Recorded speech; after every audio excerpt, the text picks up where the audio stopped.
I'm sure if you've been on the internet at all in the past few months, you've seen people talk about generative AI and also talk about people needing to stop using generative AI. But if you're someone who uses generative AI a lot, you're probably sitting here wondering, okay, but how do I stop using generative AI? Everyone says to stop using it.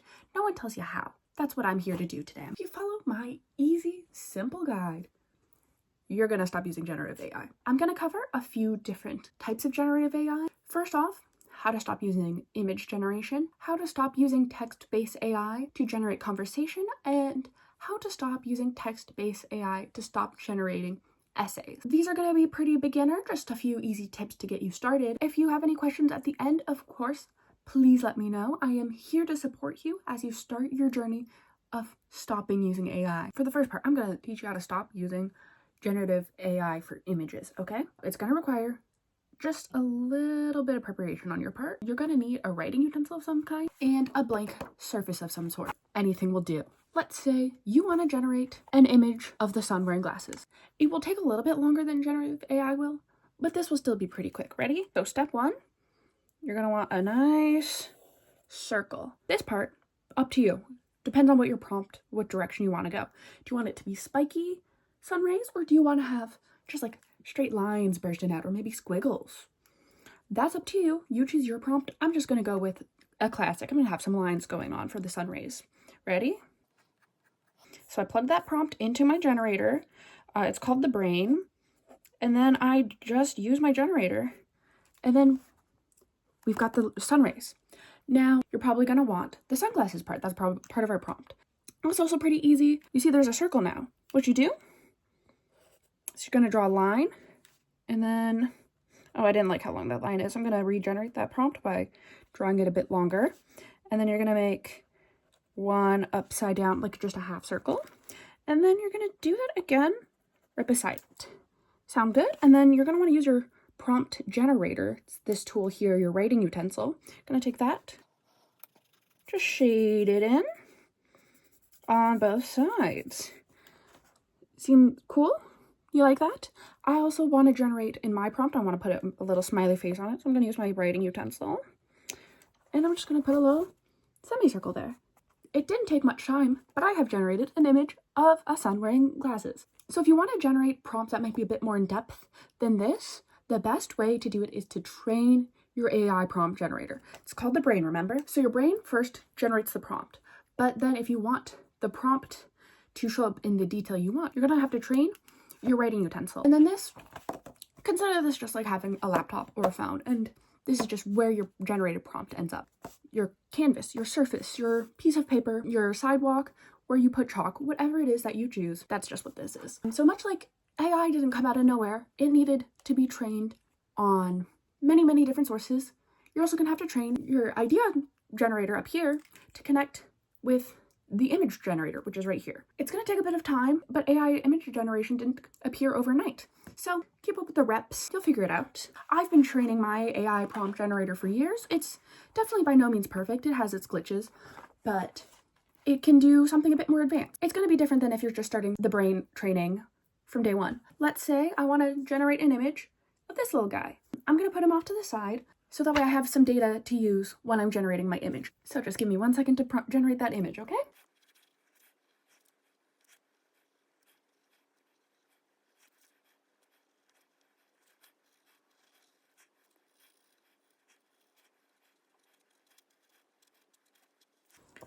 Okay, so it's a little wonky because of the angle I was drawing at. I wanted to make sure you could see me generate this AI prompt. That could be a bit more rounded, don't you agree? We can always change the prompt. We can always change the prompt however we want. While you're still training your AI image generator, I would recommend using something like a pencil, and you can just edit the prompt instead of completely regenerating a new one. But as you can see, I've got a little friend here. I generated an image of this little cow. Isn't that so easy? And if I wanted to, I could even generate an image with colors. I could generate this to have an anime girl body. I could generate this to be in the world of Harry Potter. I could generate this image to be truly anything I want to. It just takes a bit of training, but this is just for image generation. Let's say you're feeling a little lonely. You want to generate a conversation. There's a few ways you can do this as well. There's a fast way and there's a slow way. The fast way, you go onto your messages app, you find someone you know, and you say, hey, how are you? I think you'll be surprised. You're a lot more interesting than you think, and a lot more people want to talk to you than you realize. Obviously, you might feel a little bit odd trying to generate a conversation by just trying to prompt something with someone you haven't spoken to in a few years. But think of someone, an acquaintance, a classmate. I can also show you how the slow method works. You're going to need your AI generator called the brain. You're going to need a writing utensil of some sort. If you're just new to this, you might want to start off with a pencil because that one has an undo button and you can just edit a prompt instead of starting it over from scratch. And then once again, I would just recommend a piece of paper. You could use a canvas or the sidewalk. It's just a little bit more complicated, you know? So first, you're going to remember all of those people from the short method that you could come in contact to generate a conversation. I'm going to generate a conversation with my friend Katie. You're going to want to start your conversation that you're generating off with a greeting. It's just nice. You can choose whatever you prefer. I'm just going to start off with a hi, Katie. I like exclamation points. You can generate your prompt with something else. Typically, it's good to be nice. So I'm going to say, I hope you are well. You don't want to have something that's just totally generic. You want to generate a conversation that's going to be actually interesting and specific to you and whoever else is involved in this conversation that you're generating. What I'll choose is to mention something Katie and I have been doing recently. I miss watching Mob Psycho with you. Maybe I'll want a bit more detail about this previous sentence that was generated.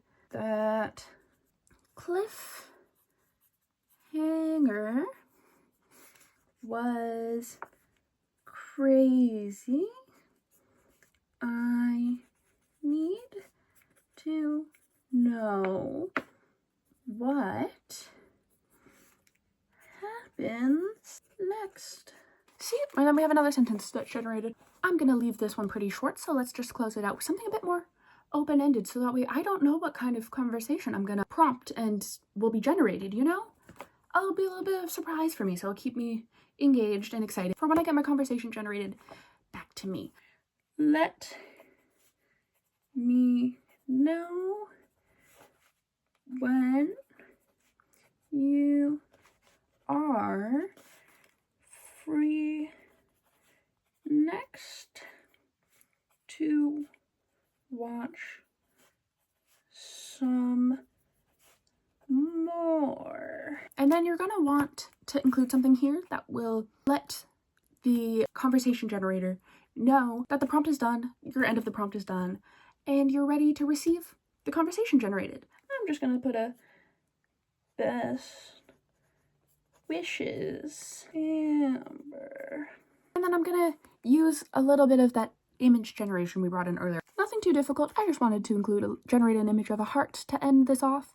But yeah, it's pretty easy to start the generation of a conversation. If you want to keep generating a conversation past just getting the first conversation generated back, you're gonna have to keep sending out prompts so that way your conversation generator will send you back different parts of the conversation. Of course, if you ever want to end a conversation, you're totally able to do that, and you can always pick back up with that conversation generator later to keep on talking with them. There's a few different ways you can send this off so that way your prompt will actually get read. You're gonna have to take it out of your notebook.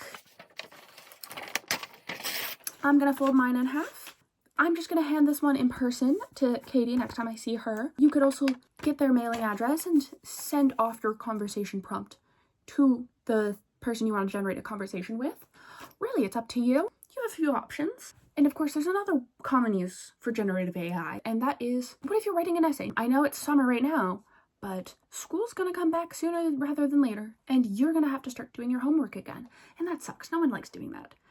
And especially when you're out of practice, it's gonna take you a long time, right? So for an example, I'm just gonna use this video here to show you my process because I have my notes. I knew that my prompt was talking about how to stop using generative AI. First things first, I just wrote my prompt up right here on a sticky note, and then I made some notes about things that I knew would be good to say. I recommend trusting your intuition on this and just getting some ideas out, because you're gonna have to throw out some bad prompts in with some good ones to eventually get a good product back. First note I wrote is learn to trust the process. I knew that to generate something without AI or to generate something with AI it's gonna take a while to train whatever it is you're using to generate images and text.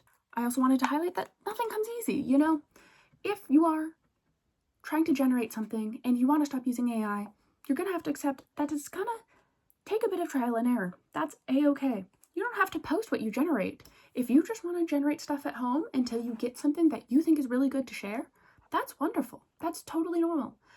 And that takes pressure off of you. So while you're still training your generator, that brain up there, you don't have to worry about what other people think. You can just do it in the privacy of your own home, on your own, with no prying eyes. But also, you don't have to do it alone. You can learn how to generate stuff with your brain by working together with other people.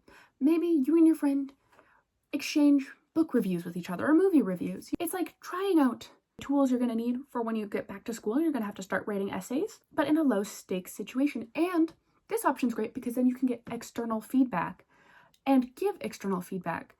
And by giving and getting feedback, what this trains you to do is when you are writing your own essays, you can edit what you've generated and then improve on it.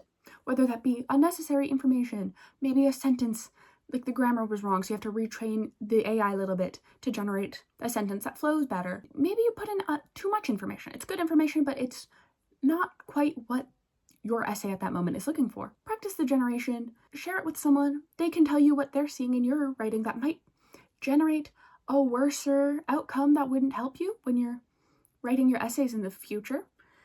And then your generation tool up here, your brain, it learns something. It's not that serious. Of course, this depends on who is giving you the prompt, but I found in my experience as a university student that I'm actually able to creatively generate things as long as it meets the original prompt I was given. When I say it's not that serious, it means don't put so much pressure on yourself. Choose what you want to talk about in your essays. For example, I like talking about urban planning. I wrote an essay about urban planning for a course I was not doing too great in. But when I brought in something I already know a lot about, something I've already trained my generator to have a lot of data on, I got a really good grade on that paper. And so that way I was able to actually train the brain on all of those difficult concepts and add them to my database. You're going to have to enjoy the fact that sometimes it's slow. Sometimes the brain, it goes down for maintenance. Sometimes it's getting a little buggy, or sometimes you just haven't trained the generator as much as you think you have. That's okay. That's how it works. You're just going to have to make sure you keep at it. It's going to be a slow process. Even something like AI that seems like it's instant really isn't, because it took a long time of technological development to get to the place where it is in fact now seemingly instant. You're going to have to train your brain on databases, you know? You're going to have to consume what you're going to want to produce. So yeah, reading academic essays might not be the most fun, but you're going to have to read some. And you're going to have to read some good ones to understand what makes them good. Essays can be about anything. There are people out there writing essays about the silliest things. Someone took time, months of their time, to write out that academic paper.